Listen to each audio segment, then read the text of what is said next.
कृष्ण दोस्तों, आपका स्वागत है आपके अपने यूट्यूब चैनल स्टडी जोन में।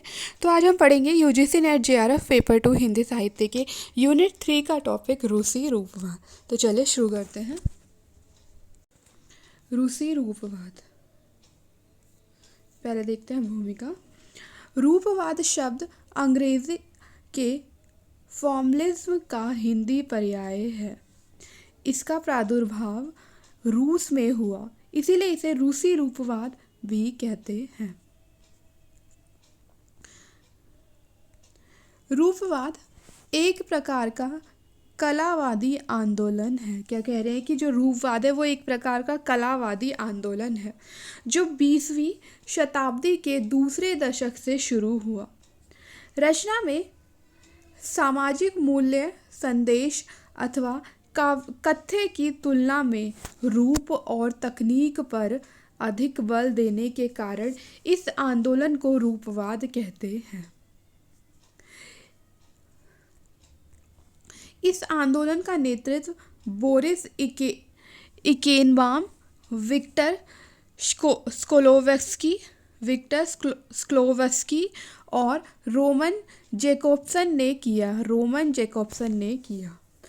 1930 के आसपास जब सोवियतों के द्वारा इस आंदोलन को दबाने का प्रयास किया गया तो इस आंदोलन में अपना केंद्र रूस से बदलकर चेकोस्लोवाकिया कर लिया गया, जहां प्राग लिंग्विस्टिक सर्किल के सदस्यों ने इस आंदोलन को जारी रखा, जिसमें रोमन जेकोब्सन के अतिरिक्त जॉन मुक्रोवस्की और रेने वेलेक की भूमिका प्रमुख थी। रूपवादी पूरा बल भाषा पर देते हैं। क्या कह रहे हैं कि जो रूपवादी है वो पूरा बल भाषा पर देते हैं। साहित्य की भाषा का चयनित और उदात्त रूप होता है, क्योंकि रचना में इनकी दृष्टि में रचनाकार के दृष्टिकोण से अधिक महत्वपूर्ण भाषा का चयनित और उदात्त रूप का रहा है। आगे चलकर रूपवाद दो धाराओं में बट गया। क्या कह जो रूपवाद है वह दो धाराओं में बट गया। पहला रूसी रूपवाद और दूसरा आंग्ल अमेरिकी नई शिक्षा। तो अभी हम रूसी रूपवाद के विषय में पढ़ेंगे। भारतीय आचार्यों और पाश्चात्य काव्य चिंतकों ने काव्य में वस्तु यानी कि कंटेंट और रूप यानी कि फॉर्म जो होती है, रूप यानी कि फॉर्म, दोनों में किसे अधिक महत्व दिया जाए, इस प्रश्न पर विचार किया। वस्तुतः कलावादी भी प्रकारांतर से रूपवाद के ही समर्थक रहे हैं। रूपवाद में वस्तु और रूप क्या है इसे समझना आवश्यक है। क्या कह रहे हैं कि वस्तु और रूप क्या है इसको समझना आवश्यक है। काव्य में विचार, भावानुभूति, प्रवृत्ति और इच्छा आदि जिन्हें कवि व्यक्त करना चाहता है वस्तु कहलाते हैं। क्या कहा गया है कि काव्य में विचार, भावानुभूति, प्रवृत्ति और इच्छा जिसको कवि व्यक्त करना चाहता है वही वस्तु कहलाते हैं।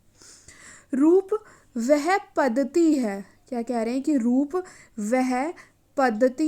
वह पद्धति, शब्द, संरचना या आवयविक संगठन है जिसके माध्यम से वस्तु को व्यक्त किया जाता है।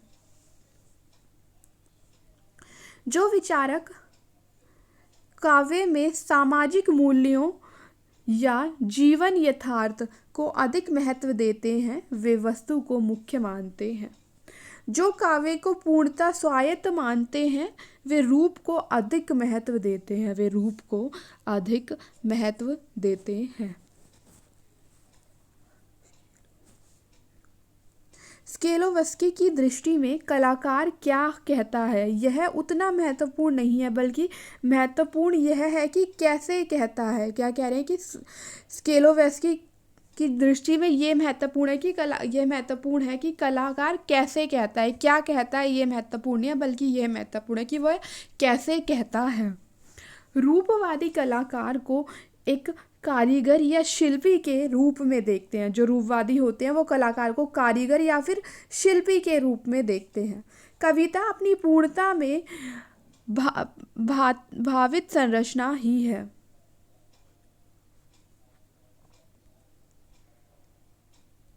रूसी रूपवाद के पुरोधा स्केलोवेस्की ने कहा था कि कला हमेशा जिंदगी से मुक्त होती है। इसका ध्वज शहर की चार दीवारी पर फहराते हुए झंडे के रंग को प्रतिबिंबित नहीं करता है। क्या कह रहे हैं कि जो कला है वह हमेशा ज़िंदगी से मुक्त होती है। कला हमेशा ज़िंदगी से मुक्त होती है। इसका ध्वज शहर की चार दीवारी पर फहराते हुए झंडे के रंग को प्रतिबिंबित नहीं करता। उनका मत था कि कला रूपों का विवेचन कला नियमों द्वारा ही होना चाहिए। क्या कह रहे हैं कि जो कला के रूप हैं उनका विवेचन कला नियमों के द्वारा होना चाहिए। आगे देखते हैं डॉक्टर बच्चन का मत। तो उनके अनुसार वे कहते हैं कि वस्तुतः रूपवाद कलावाद का ही दूसरा नाम है। क्या कहा है कि जो रूपवाद है वो कलावाद का ही दूसरा नाम है। इस कलावाद ने समीक्षा के क्षेत्र में काफ़ी कहर ढाया है। साहित्य को जीवन से अलग करके सिर्फ संरचना तक ही अपने को सीमित कर लेना प्रतिक्रियावादी मनोवृत्ति की चरम सीमा है। साहित्य के आस्वाद से भी इसे कुछ लेना देना नहीं है। जिस संवेदना शून्य भाषा यानी रोज़मर्रा की भाषा को संवेदनापूर्ण बनाने की चेष्टा की जाती है, उसमें संवेदना क्या है? रूपवाद इस पर भी विचार करता है। क्या कह रहे हैं कि संवेदना क्या है? रूपवाद इस पर विचार करता है। आगे कहते हैं कि रूपवादी भाषा पर जोर देते हैं क्योंकि साहित्य की भाषा सामान्य से कहीं अधिक उदात्त होती है। क्या कहा है कि जो साहित्य की भाषा है वह सामान्य से कहीं अधिक उदात्त होती है। कविता में शब्द विचारों का वाहक मात्र है। जो शब्द है वो विचारों का वाहक मात्र नहीं है, अपने आप में वस्तु है, स्वायत्त इकाई है। अपने आप में वस्तु है, स्वायत्त इकाई है। रूपवाद में यथार्थ के प्रति कवि का दृष्टिकोण महत्वपूर्ण नहीं है बल्कि भाषा के प्रति उसके दृष्टिकोण का महत्व है। क्या कहा है कि कवि का जो दृष्टिकोण है वो भाषा के प्रति महत्वपूर्ण है।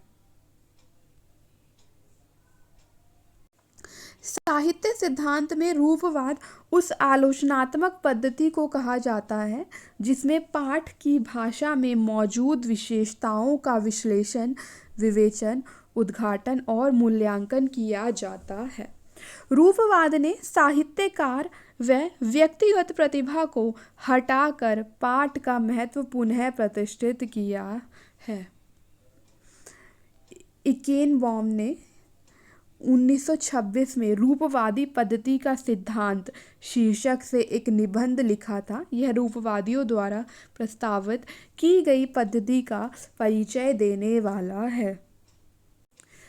दोस्तों, PDF नोट्स के लिए आप हमें टेलीग्राम चैनल पर ज्वाइन कर सकते हैं। चैनल का लिंक आपको नीचे डिस्क्रिप्शन बॉक्स में मिल जाएगा। तो लाइक करें, शेयर करें और हमारे चैनल को सब्सक्राइब करें। Thanks for watching.